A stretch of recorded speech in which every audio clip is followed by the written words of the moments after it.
In a previous video, I went over the LMP1 project of the Bike-Oles team. I'm not going to talk about it here, but in short, it was quite a journey. However, with the LMP1 program drawing to a close, the same outfit were about to get ready for the new hypercar era of the World Endurance Championship. But how did they get on? Well, let's find out.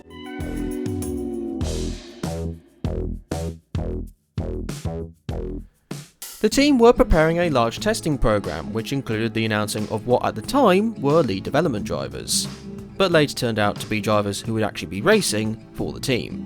Those two drivers being one of their LMP1 regulars in Tom Dillman, and a new driver in successful World Touring Car pilot and former Indy Lights driver, Argentine Esteban Guerrieri. Whilst there were hopes of getting on the 2021 grid, the effort was pushed back to 2022.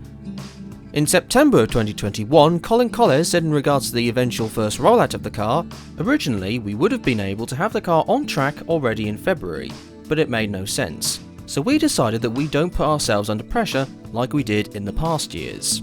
And to be honest, for us it's very important to have a good car and beat Toyota and the rest. This is the target. This was one of the weak points of the LMP1 car. We were rushing. We are not under time pressure right now.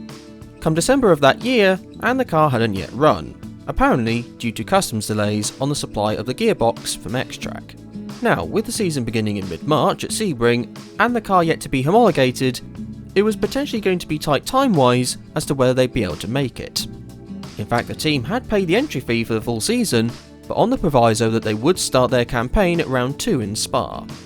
However, in January of the following year, the entry was rejected, potentially due to the car not having completed its homologation process, along with a documentation issue.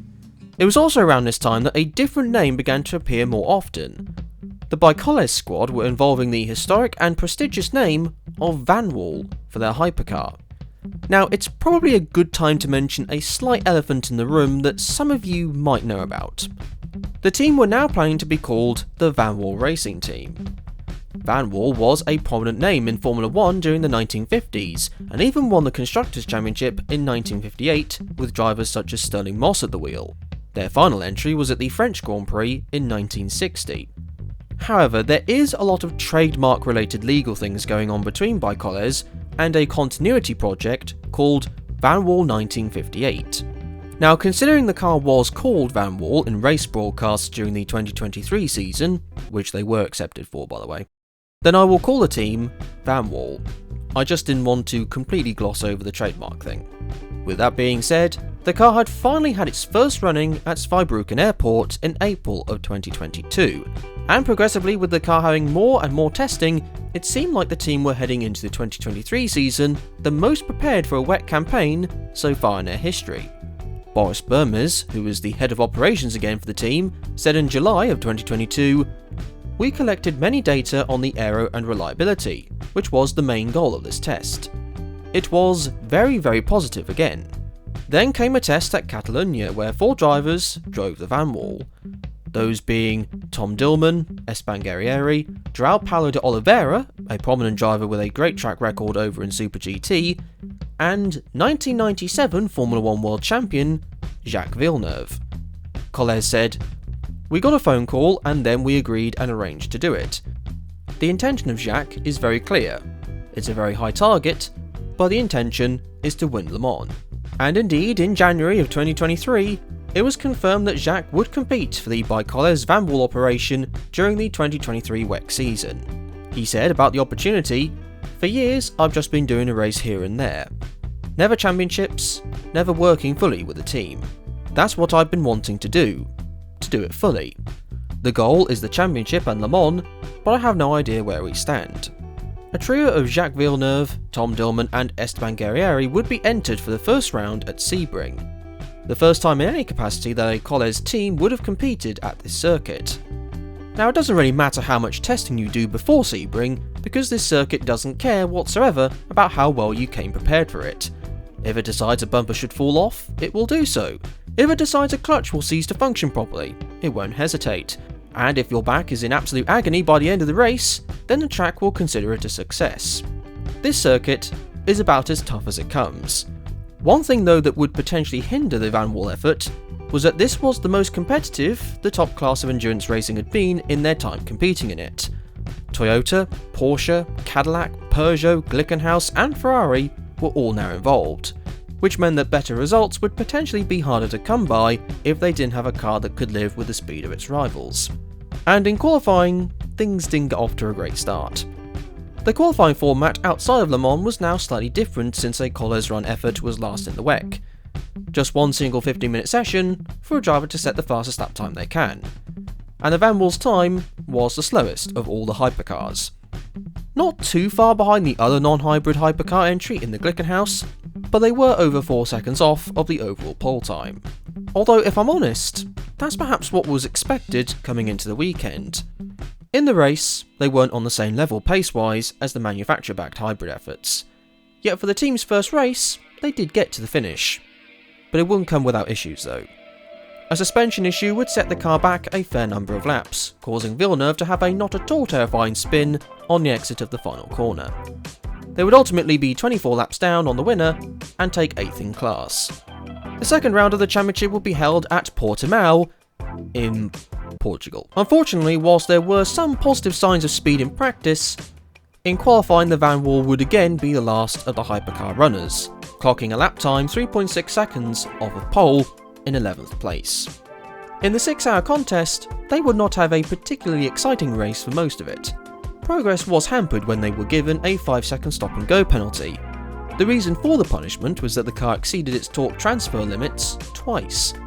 However, if that was bad, then things would get considerably worse just before the beginning of the final hour. With Villeneuve again behind the wheel, the car would suffer an issue of a different kind to Sebring. That issue being a brake failure, which left the Canadian helpless in trying to prevent the car from colliding with the tyre barrier. The failure, which was due to the cooling channel being blocked by rubber debris, meant the car was a DNF, having completed 174 laps.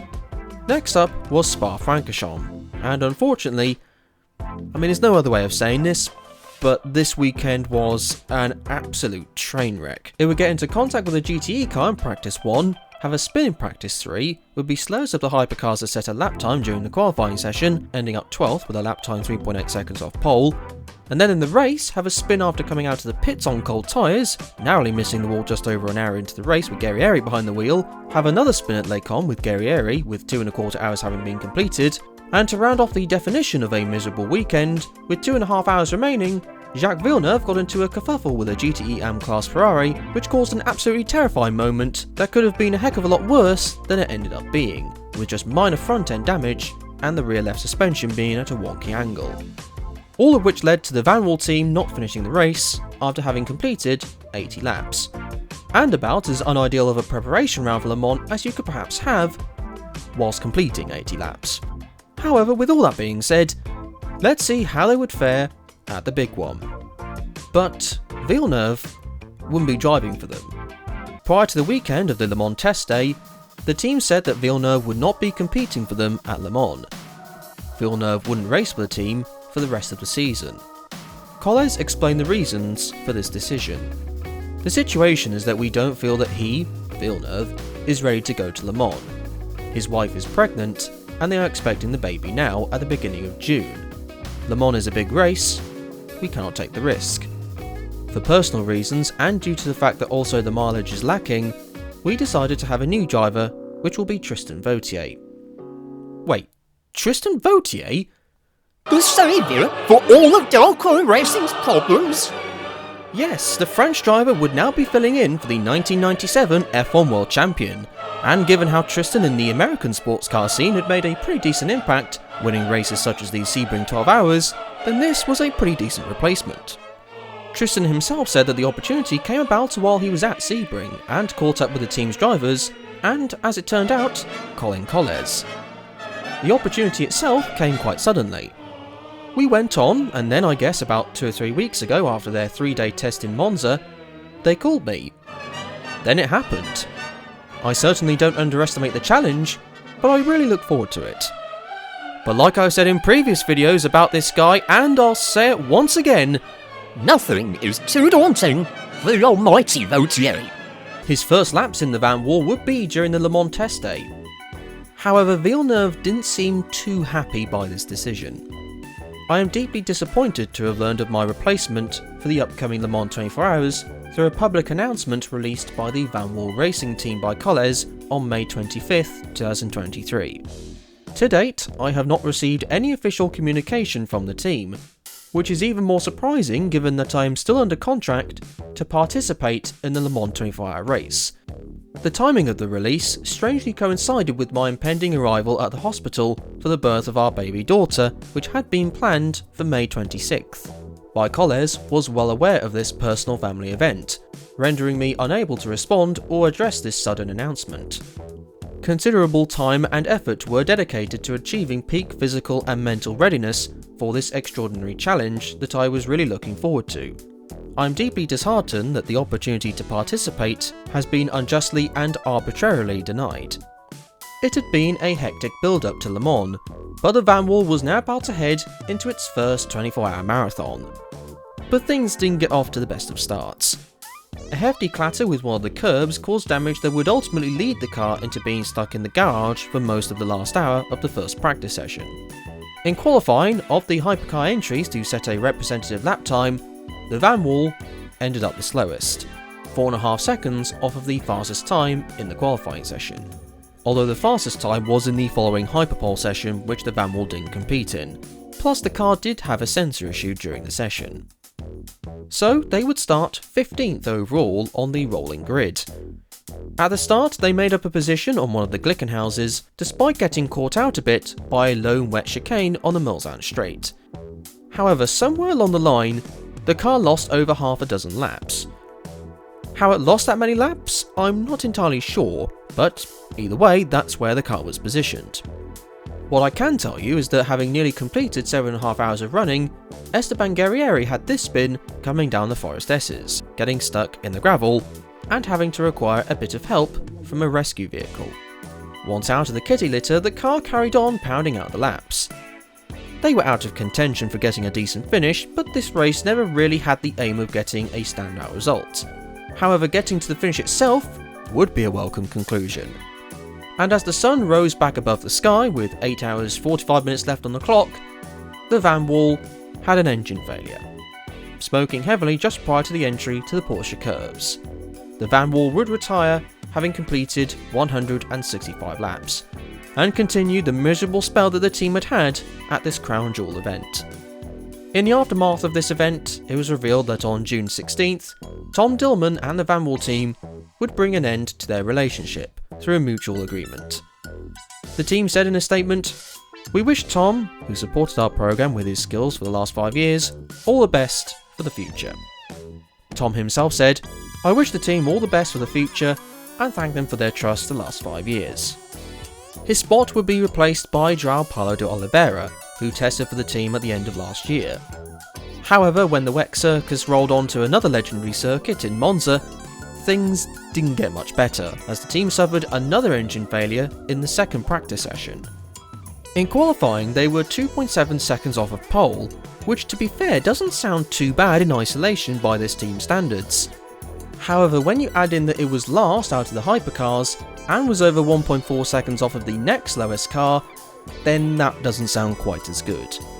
In the race though, there was, I guess by this season's standards, their best race so far. It wasn't a completely serene 6 hours, as the car's brake ducts needed to be adjusted for overheating reasons, which cost them a bit of time. However, barring that, it was a trouble-free run, finishing 20th overall, 9 laps off of the winner. Fuji was next, and there was a bit more progress on the reliability front. However, the raw speed was just not there. In qualifying, they were last in the hypercar category, ending up 4.4 seconds off of the pole time. But for the first time this season, an LMP2 car would out-qualify it. In the race itself, Oliveira would have a collision with an LMP2 car, plus it would lose time somewhere through what I have to presume was some kind of gremlin with the car. However, what that issue was, I can't find any information about anywhere. Although I'd have to assume that the 18 lap deficit to the winner wasn't just down to pure pace alone, as they were also at least 5 laps behind most of the LMP2 field. Either way, it was a bit more progress in terms of getting to the finish and collecting more data. Then it was the final round in Bahrain, where there would be another change on the driver front. João Paulo de Oliveira was unavailable due to other racing commitments and was replaced by former IndyCar driver and one of the pilots of the Ford GT GTE car, Ryan Briscoe.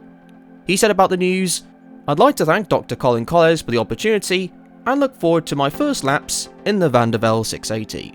However, even before the start, there was an immediate setback. The car would have to serve a drive-through penalty at the start of the race. Reason being is that in the third practice session, Esteban Guerrieri loosened his belts, which were caused by him having cramps in the car. And I guess whilst we're sort of on the subject of driver comfort, Ryan Briscoe had to use the same seat insert as Esteban, as the team hadn't yet made one specific for him. Not that that seemed to overly fuss him. I tried what they had, and Esteban's seat is comfortable for me. I think we're about the same size. In the race, they got to the finish. But that sadly doesn't explain the whole story. They were 32 laps down on the eventual winner, and along the way, had some contact with some LMP2 cars, a broken exhaust, a change of coil pack, and maybe even a broken airbox. This brought us to the conclusion of the season, and after 7 races, the Vanwall would finish the manufacturer standings in the hypercar class in last place. And sadly, not only were they last, they were pretty comfortably last too. They finished the season amassing a total of 10 points. To add a little bit of context, the team above them, the fellow non-hybrids in Glickenhaus, collected 36 points, and that was despite them missing the last 2 rounds. In the words of a similar vein to that of the great commentating icon Murray Walker, to say that the Vanwall season was pretty disastrous is a masterpiece of understatement.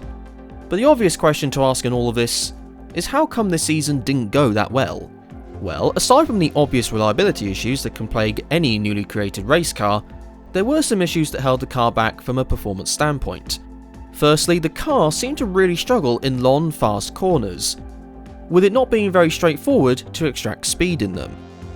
This could explain why on a circuit like Monza, which doesn't have many long corners, that the Vanwall was the closest to the pole-sitting car, whilst at a circuit like Fuji, which does have a fair amount of those type of corners, it was behind an LMP2 car, and a decent way behind the pole-sitting hypercar.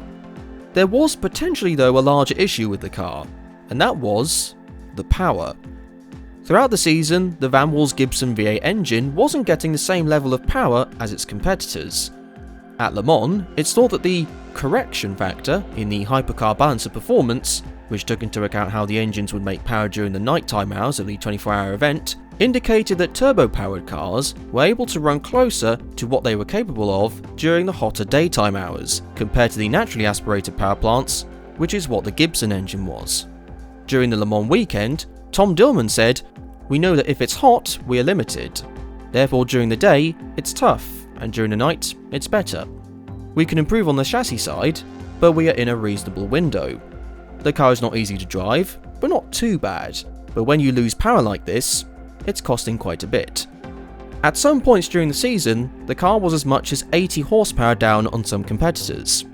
The car was apparently unable to reach the minimum power output required for the balance of performance to help them. Hence why the team decided that ultimately a new engine was needed for the 2024 campaign. So they signed a deal with Pipo Motors, the same company that supplied the engines for the Glickenhaus car. Collins said of the news, "We have had improvement not only on the engine side. With Pipo, we know about the performance of it. In terms of other relevant stuff, cooling, packaging due to the new engine, suspension updates, error updates, it was discussed with the FIA that it's better to have a new car homologation." The Pipo engines were able to achieve 850 horsepower, and considering the field were running around with 700 bhp, the Pipo power plants were able to be detuned, putting the Vanwall in a more comfortable spot in that department. So, the new and improved car was taking shape, all getting ready for a hopeful upswing in performance, and more crucially, results. Except, something else was on the upswing, and that was the amount of big manufacturers entering the hypercar class of WEC. And with a grid capacity set at 37 cars, the Vanwall entry was rejected for the 2024 season. One of the reasons was believed to be the car's lack of competitiveness in 2023. So, with that news, where does this leave the Bicoles Vanwall effort now? Well, they're obviously not competing in anything in 2024, but they are hoping to enter the 2025 season with a hopefully faster and more updated car. The newer version will have, along with the Pepo engine, a new 7-speed gearbox supplied by Cosworth.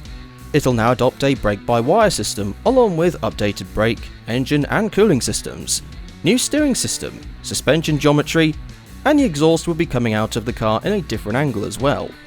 Although don't expect it to be coming out of the front nose anytime soon. Now this all sounds great, but there are just a couple of things worth mentioning. Number one, despite these improvements, how much more competitive would this car be against its big hybrid manufacturer rivals? And number two, would it be enough for them to be accepted back into the World Endurance Championship and the Le Mans 24 Hours? Especially when you consider that the hypercar class next season could be mandating every manufacturer to enter at least 2 cars, which by the way the team says is hoping to do. But in my honest opinion, I think the percentage chance of them being entered into the full 2025 season does include 1 and 2 zeros in the number, but sadly I feel that the order in which those numbers are positioned is 0.10%. I'd love to see them on the grid as an underdog perspective, but when you consider that even with a slight increase on the grid capacity next season to 40 cars, considering all the big brands fielding competitive entries in the top class, and even if the updated Vanwall 680 was a bit faster than what it was before, I still don't see it being enough for them to be given an entry. Maybe at best I could see the car being put on the lower end of the reserve entry list for the 24 Hours of Le Mans, and that's even on the assumption that the team would be willing to do that in the first place. However, that is going to be it for this video. Thank you very much for watching. If you did enjoy it, then I'd be enormously appreciative if you did hit the like and subscribe button. But until the next video, be kind to each other and enjoy the rest of your day.